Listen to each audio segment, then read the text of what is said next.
And you just popped my helmet off too, by the way. It was flying. So what does it feel like to really get, when someone really gets you? Yeah, you know, like it's kind of like that. You know, you get a little bit blurry. You know, it's hard to see, and you know, you just try and keep calm and find out, you know, like where he is, and just, you know, get throwing again. You know, once you get on that offense and start throwing more punches, throw as many as I can. Is that your style? Just kind of throw as many as you can? Or I never used to be that way. You know, it used to be more tactical. You know, sit back, wait, and you know, wait for that opportunity. And I think you know, it's something I worked on. I had to change my style, and now it's, you know, throw as much as I can and be extremely offensive. Yeah.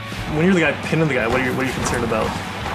Mostly, you know, just keeping that good defensive position, defensive side. You know, you want to make sure, you know, you have a good stick, good active stick. You know, stick on puck if you can. You know, if he's a smaller guy, really lean on him. Can you speak a little bit about use intimidation to, you know, affect the other team? A lot of it's, you know, mind games and you know, trash talk and things like that. But a big part of it is just going out there and playing hard and being hard to play against. You know, if you get in there and you're on the forecheck, quick on the forecheck every time and finishing your checks, you know, guys don't want to go out there. But that's what it's all about, is creating more opportunities for your teammates by doing things like that, by, you know, being hard to play against, and you know, guys not wanting the puck, not wanting to take it. You know, a guy might be a skilled guy, but if he doesn't want it, then he's not as effective as when he does.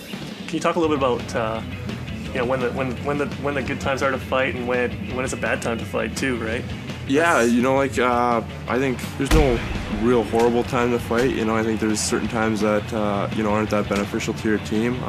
For good times to fight, when your team needs that spark, you know, it could be, you know, the first second drop of the puck, the start of a game. You know, set the tempo. And I think you know, other times too is a big part of it is sticking up for teammates. You know, it's huge. You know, if somebody's taking advantage of them, you know, you're there for them. You know, you guys are like brothers out there, so it's important to get in there and be there for that guy.